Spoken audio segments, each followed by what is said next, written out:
진 건 지고 지금 지고 첫 번째 흐름이 발생되고요. 갯벌 얘기죠. 그리고 나서 비싸 힐스테이트 그 옆에 있는 한화 이런 식으로 흐름이 넘어가고 부영으로 넘어가고 가운으로 넘어갑니다. 근데 여기서 약간 좀 의문이 있어요. 가운지구가 2008년이야. 그리고 부영은 2000년도야. 그럼 연식대로 간다고 하면 여기가 3번이 돼야 되는 거예요. 여기가. 근데 왜 그러냐? 그러면 부영을 먼저 사요? 가운을 먼저 사요? 요런 이야기를 하셨어요. 제가 그래서 가운을 먼저 사세요. 왜요? 둘 다 1년 텀을 두고 산 게 아니기 때문에 비과세를 못 받아요. 일시적 2주택은요 1년 경과한 다음에 1년 텀을 두고 사야 돼요. 근데 그게 아니잖아요. 그러면 어떻게 되겠어요? 중과 아닌가요? 아니에요. 빠박 1년 텀이 두지 않고 빠박 사면요 중과를 배제, 중과가 아닐 수 있어요. 어떻게 해요? 요건만 지키면 됩니다. 서울이 지금까지 계속 오르지 않았냐, 쉬지 않고 그렇게 느끼실 수 있는데 사실은 그 내면에서 매수 심리가 올랐다가 쉬었다가 올랐다가 쉬었다 이렇게 반복해왔다는 걸 알 수 있어요. 빠르게 오른 것처럼 보이는 이 시장에서 그나마 내가 저렴하게 좀 낮춰서라도 살 수 있는 그런 기회가 언제겠느냐. 제가 의정부를 계약하러 간 시점은 요때예요.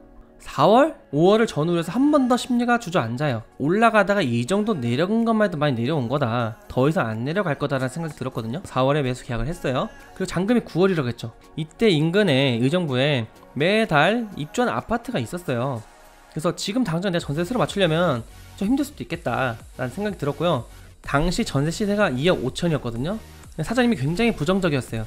전세 2억 5천에 절대 안 됩니다. 법인 임대인한테 누가 들어가나요? 2억 3천쯤 내놔야 임차인이 들어갈 것 같습니다. 얘기를 하시는 거예요. 제가 일단은 매수 계약을 칩니다. 전 확신이 있었거든요. 의정부의 월별 입주량을 보면은 9월까지만 넘어가면 입주 물량이 없는 시기가 있었어요. 그래서 내가 갭을 줄여서 전세를 비싸게 맞추려면 물량이 적어야겠다.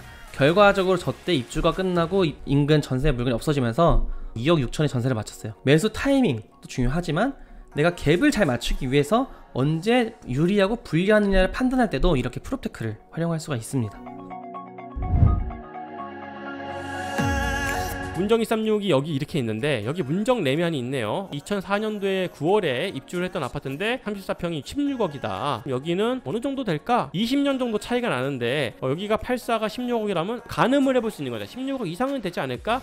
저는 기본적으로 부동산을 방문할 때 최소 한 3번 정도는 방문합니다. 그때는 부동산에 가서 배우려고 왔다는 것을 솔직하게 얘기를 하고 내가 돈은 있어요 라는 것을 갖다 어필하기 위해서 할아버지를 통해서 유산을 한 5억 받았는데 이 5억으로 뭔가 투자를 해보고 싶어서 왔어요. 개발된다는 얘기가 있어서 왔는데 저한테 조금 더 알려주실 수 있나요? 라고 하면 브리핑을 해주세요.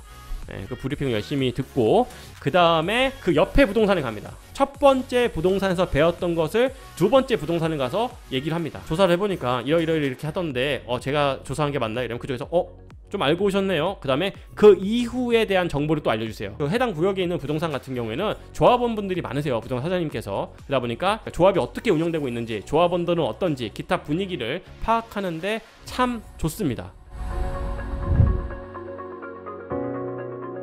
갭이 9,450 정도가 나옵니다. 그 옆에 있는 아파트는요 갭이 6,700입니다. 갭이 훨씬 더 이게 싸죠. 근데 더 재밌는 건 뭐냐, 32평이라는 사실이에요. 이 상황이 무언가 조금 이상하다는 생각이 안 드세요?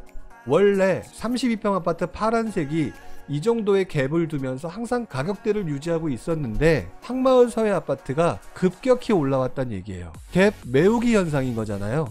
계양 코하루를 하나 더 얹어 놓았습니다. 신축이 치고 올라가기 때문에 동일한 평형의 용정마을 중앙아파트 갭을 메우기를 할 단계였는데 얘가 치고 올라가면서 얘가 올라갈 가능성이 너무 명확해졌어요. 결국 3억대 중반이었던 아파트가 최근 4억 5천대로 급격히 튀어오릅니다. 이런 거를 제가 그때 5월달에 찾았잖아요. 저 아마 당일날 바로 뛰어가서 샀을 거예요. 왜냐면 이거는 100% 오르는 아파트입니다. 24평 아파트가 치고 올라온 상황이면 32평 아파트가 치고 올라갈 수밖에 없다. 자연스럽게 신축 아파트와 비교했을 때 동일 평형의 이 중앙 아파트가 갭을 메우지 못한 상태니까 당연히 움직일 거다라고 하는 게 예상이 됐었다는 거죠.